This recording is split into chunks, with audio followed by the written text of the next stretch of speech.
Oh my gosh, I'm unworthy.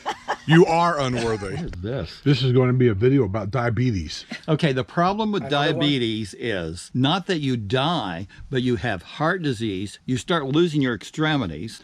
Your memory starts to go. Vision.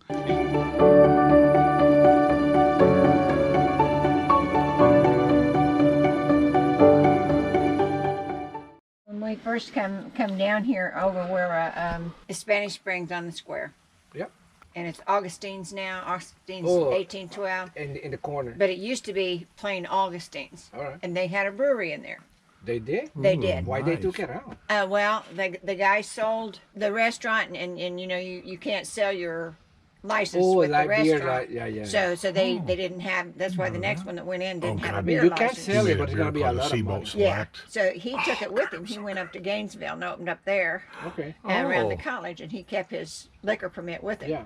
Well, and the thing that was They had unusual about that brewery was the fact that there's buried lines all over that town where his brewery connected to every bar and restaurant in Yeah, and at the in time they town. opened all the beer houses. Wow. You know, now they only open like 2 at a time or something. But they had one on every corner, and they'd open That them. was a great idea, to be honest. But yeah, and I Yeah. said, We've because been in there many times. I love the Yeah. place. And when they get really drunk, they need a cup of coffee. No, they get drunk at Margaritaville across the street.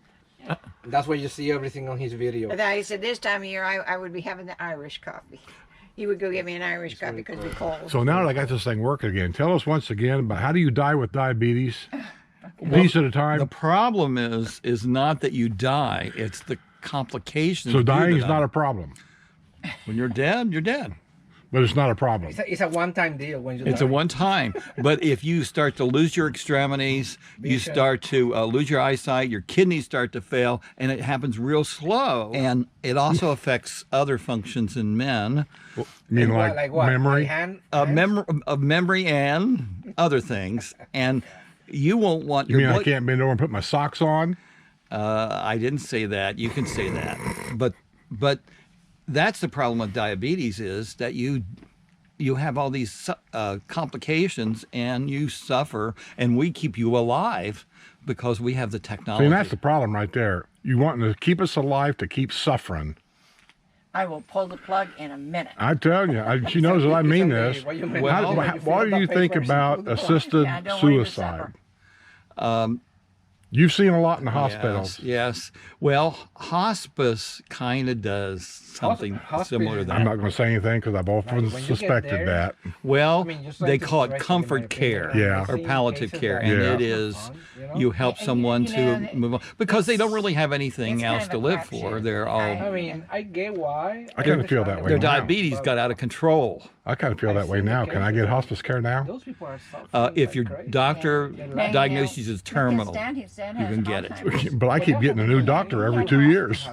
But like You I said, realize that's have the problem it here. until- I know. like the I last know 2 that. It's the weeks. problem where I'm living Oh, to yeah. now Only- because Yeah. people But are now I have a friend that used moving- Retiring. They're retiring and they're moving to Florida. I've had, this is my third doctor. The first two came Get a down here from the north, And I don't worked for the get my villages, practice on- and then they retired. She Get a went to nurse North practitioner. Carolina. And then she There's a goes- nurse practitioner that's over there, and it's a guy. He's okay, but he's kind of pushy. My doctor said, I had to explain to this doctor what it is that I will do and I won't do, no matter who the doctor is. I can refuse anything I want. You can? They're not my boss. That's right. You are the boss. That's right. And I told her, I said, look, I am not the lonely old person down here that needs to come see a doctor every month because I need somebody to talk to. I said, that's not me.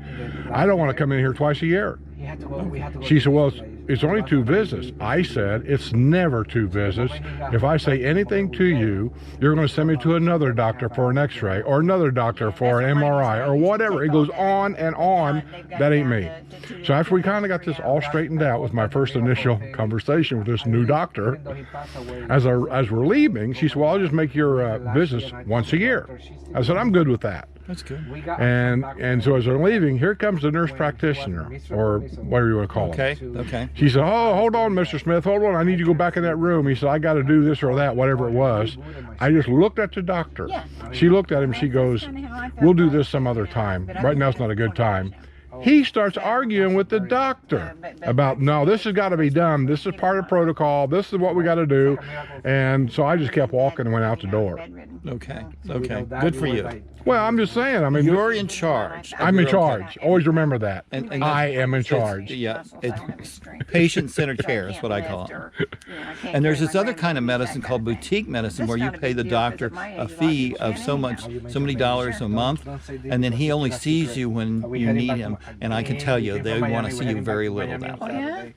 I always feel like around here, and I'm not alone. I won't mention names. I've talked to a lot of people, and they feel like me that we're some kind of a cash cow. And because we got Medicare now, that every doctor knows what Medicare will pay and won't pay. And so, because some doctor groups are associated with other things, they go from here to there, and then from there he sends you somewhere else, and from there it's like you make the circle, and everybody is getting their fair share of the pie. Well, if you tell them you've got a lot of problems, then they will refer you to other doctors. When I see my doctor now, my answer is everything's okay. Okay. I have no pain. So Medicare will pay for one visit a year for a person over the age of 65, and that's when they do that memory test on you were talking about before. Yeah, they all try that. And go over your medications, and then you're fine for the next year.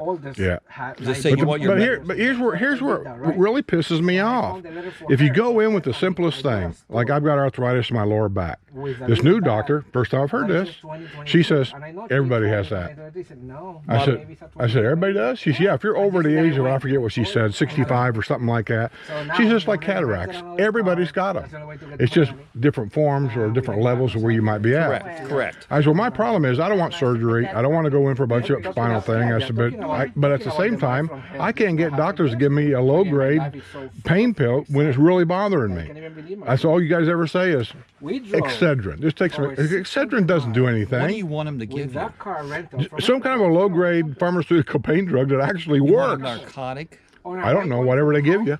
You don't want narcotic. And I don't want something to take every day. It's just when I'm in that studio sitting in that chair, sometimes I'm in that chair for 8 straight hours doing something. Okay. That's when the lower back starts to bother me. And that's when you should do some stretching, exercise. Oh, stop it. I just want drugs. There you go. That's the problem right there. And that's what I hear from a lot of my patients. You know why? Drugs work, makes the pain go away. What you're wanting me to do makes things hurt worse. Okay, so eventually the drugs don't work and you need to take more. So I went, he took me back to Enterprise. No, I've never been that way, ever in my whole life. That's you. When I had a hemorrhoid operation, they didn't want to give me no pain pills then either. Don't worry, I just got a none. He said, we think Excedrin should be enough. I said, you cut my wide open and had forks. Are you taping that? Yeah. And now you don't get no pain pill. Then the doctor says, I was only pulling your leg. He said, no, we're going to give you some limited hydrocodone, whatever give you it was. Just a limited amount of them, and then eventually you come off that. But if you got up out of that chair and stretched your back, you might not have that pain. I wouldn't have any hemorrhoids at that point. There are things that cause hemorrhoids, like sitting in the seat 12 hours a day driving a truck. Yes. Or trying to go to the bathroom and have. You're welcome that I suffered to feed you in Ohio. Thank you. Thank you for your support. It's fun to sit here and what you can tell who's don't live here. I've already done that. Have you? Yeah, and the guy says, "Can I help you?" I go, "I don't know." I actually drove my golf cart.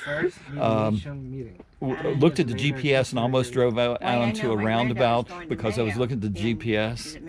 Your GPS is for cars, man. Don't. But I couldn't figure out where it was at, and I was looking at it. Well, first thing is just. Oh my gosh! I'm almost. Just stay on the golf cart trail. Just always know that. Just stay on the golf cart trail. But it said turn right, and I'm going where? And then the next thing I know, I'm almost on a roundabout.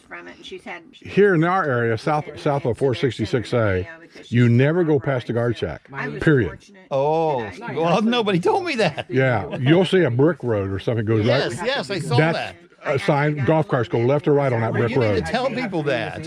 I don't run this place. And then somebody in the car, he points over and goes, "You're supposed to go over there." Yeah. Yeah, you go left or right. thank you, Always remember sir. that. Even when you go here, if you're leaving, go up to the Hillsborough Okay, gate I'll up there. remember that. Just look right before you get to where the gate opens. You'll see a brick road. Yeah, I saw it. That's- I that's was the- looking at my GPS. That connects the golf cart from this side of the road to that side of the road. Okay.